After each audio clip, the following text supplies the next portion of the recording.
महान investor Warren Buffett जी के mentor और फादर ऑफ वैल्यू इन्वेस्टिंग के नाम से जाने जाने वाले सर बेंजामिन ग्राहम के शब्द हैं कि शॉर्ट टर्म में मार्केट एक वोटिंग मशीन है, लेकिन लंबी अवधि में यानी कि लॉन्ग टर्म में ये एक वेइंग मशीन है। अब इसका क्या मतलब है, इस पूरे वीडियो में हम डिटेल में जानेंगे, क्योंकि आज हम करने वाले हैं इंट्राडे और डिलीवरी को कंपेयर। अगर आप भी सोचते हैं कि भाई एक दिन में मैं पैसा लगा करके उसकी डबल या ट्रिपल बना लूंगा, तो क्या आप सही हैं? और उसके क्या टैक्सेस लगेंगे, उसके क्या उतार-चढ़ाव हो सकते हैं, उनके बारे में हम समझ लेंगे। तो चलिए शुरू करते हैं। सबसे पहली बात आप यहाँ पर ध्यान दीजिए कि जब डिलीवरी की हम बात करते हैं, मैंने डिलीवरी पर क्लिक किया, मेरे पास एक शेयर सिलेक्टेड है, रैंडमली कोई भी शेयर मैंने सेलेक्ट कर लिया है यहाँ पर, और यहाँ पर मैंने उसकी क्वांटिटी 2 डाली है। प्राइस आप देख रहे हैं ₹41 के आसपास है और मुझे रिक्वायर्ड है ₹82। अगर मैं ये स्टॉक अभी खरीद लेता हूँ तो ये मेरे पोर्टफोलियो में आ जाएगा और ये जो 2 शेयर है ये मेरे हो जाएंगे। हाँ, आज नहीं, T+1 डे लगता है, तो कल तक ये मेरे पोर्टफोलियो में मेरे शेयर हो जाएंगे। अब जितने समय के लिए मैं होल्ड करना चाहूँ, जन्मों जन्मांतर के लिए इसे अपने पास रख सकता हूँ। लेकिन अगर मैं इंट्राडे पर क्लिक करता हूँ तो आप देखेंगे कि अब मुझे सिर्फ ₹18 लग रहे हैं और मार्जिन मुझे 5x तक का दिया जा रहा है, मतलब 18 पंचे 90 रुपए के आसपास के शेयर माने जा रहे हैं। अगर मैं यहाँ पर डिटेल में जाऊं तो मुझे दिखाई देगा ₹5 का ब्रोकरेज लग रहा है, 90 पैसे का जीएसटी लग रहा है, वगैरह वगैरह वगैरह। अब मुझे कम पैसे क्यों लग रहे हैं? क्योंकि मैं इंट्राडे के लिए ट्रेडिंग कर रहा हूँ। इसका मतलब है कि ये शेयर सिर्फ एक दिन के लिए मेरे पास रहेंगे, ये मेरे पोर्टफोलियो में कभी नहीं आएंगे, ये पोजीशन में रहेंगे और शाम तक मुझे निकालना पड़ेगा या फिर ये ऑटोमेटिकली निकल जाएंगे।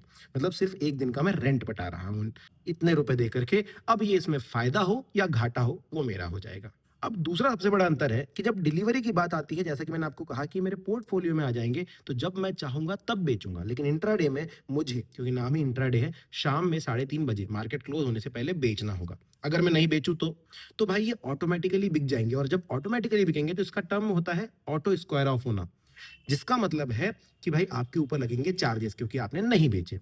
अब मान के चलिए मैंने ₹18 दिए थे और 2 शेयर मेरे पास हैं, लेकिन ये जो प्राइस घटकर ₹38 हो जाता है, तो यहाँ पर लगभग ₹3 का लॉस होगा। इसका मतलब है कि ₹6 का लॉस मुझे इस पर बेयर करना पड़ेगा और ₹12 मुझे वापस मिलेंगे। उसके ऊपर जो चार्जेस वगैरह है वो लगने वाले हैं।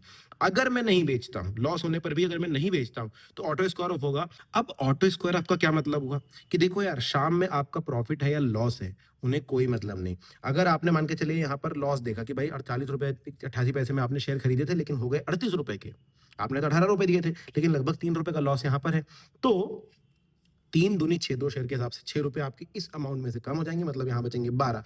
प्लस क्योंकि आपने खुद से नहीं सेल किया है, कम ब्रोकर को बेचना पड़ा है, तो आपके ऊपर चार्जेस लगेंगे, वो होते हैं 50 प्लस जीएसटी रुपीस के आसपास। तो आपको लगभग ₹60 वहां पर भी लग जाते हैं। मतलब टोटल ₹12 जो आपके बचे थे, उसमें से 60 और माइनस कर लीजिए, जितने भी माइनस का अमाउंट है वो आपके बैलेंस से कट जाएगा। हो सकता है आपको यहाँ पर प्रॉफिट हुआ हो ₹4 का, मान के चलिए ₹44 के शेयर हो गए थे, तो ऐसे आपको ₹3 का प्रॉफिट हुआ था, तो 3 दूनी ₹6 का प्रॉफिट आपको 2 शेयर पर हुआ था। लेकिन क्योंकि आपको चार्जेस लगे हैं, तो ₹6 आप घटा लीजिए ₹60 में से, और बचे हुए ₹54 आपके बैलेंस से माइनस हो जाएंगे। फिर आप बोलोगे कि मुझे प्रॉफिट हुआ था लेकिन वो आया क्यों नहीं? इसी वजह से। अब तीसरा अंतर यह है कि अगर आप डिलीवरी में देखेंगे तो यहां पर आपको पहले खरीदना पड़ता है। आप वही स्टॉक बेच सकते हैं जो आपके पास पोर्टफोलियो में रखे हुए हैं। लेकिन अगर आप बात करेंगे कि भाई इंट्राडे, तो यहां पर आप पहले सेल भी कर सकते हो। तो देखिए, अगर मैं सेल का बटन दबाता हूं, जो स्टॉक मेरे पास नहीं है, तो इंट्राडे पर आ जाता है, और इंट्राडे पर यहां पर मैं कितने भी स्टॉक्स को बेच सकता हूं। जब मैं इसे बेच दूंगा तो उसके बाद मुझे शाम तक इसे वापस खरीदना पड़ेगा, क्योंकि मैंने वो चीज बेची तो मेरे पास थी नहीं, मतलब मैंने उधार मांगकर बेची थी। तो इसका क्या मतलब हुआ कि मैं इंट्राडे में पहले सेल भी कर सकता हूं, जिसे शॉर्ट सेलिंग कहा जाता है।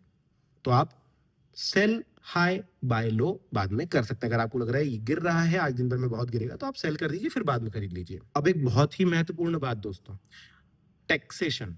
अगर आपको लगता है कि भाई आप अच्छा खासा इंट्राडे में बना लेंगे, तो एक चीज याद रखिएगा, डिलीवरी में जब आप कोई स्टॉक खरीदते हैं और उसमें आपको गेन्स होने लग जाते हैं, प्रॉफिट होने लग जाता है, तो उसको कैपिटल गेन्स में लिया जाता है, जिसके टैक्सेस एलटीसीजी और एसटीसीजी से डिसाइड होते हैं, जिसके बारे में मैंने डिटेल में बात करी है टैक्स वाले वीडियो में, वो मैं यहाँ पर लिंक कर दूंगा, जरूर देखना।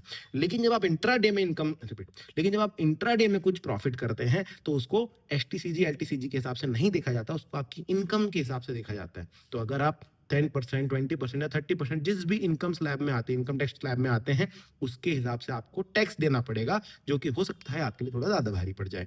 तो इसका भी कैलकुलेशन आप जरूर कीजिएगा, उसके बाद ही आप डिसाइड कीजिएगा। वैसे एक और चीज बता दूं कि वॉरेन बफे जी ने कहा है कि our favourite holding period is forever. मतलब ज्यादातर जो बड़े इन्वेस्टर्स हैं वो लॉन्ग टर्म इन्वेस्टमेंट में ही ज्यादा भरोसा रखते हैं। वीडियो पसंद आया तो लाइक शेयर सब्सक्राइब जरूर कर देना। Thank you.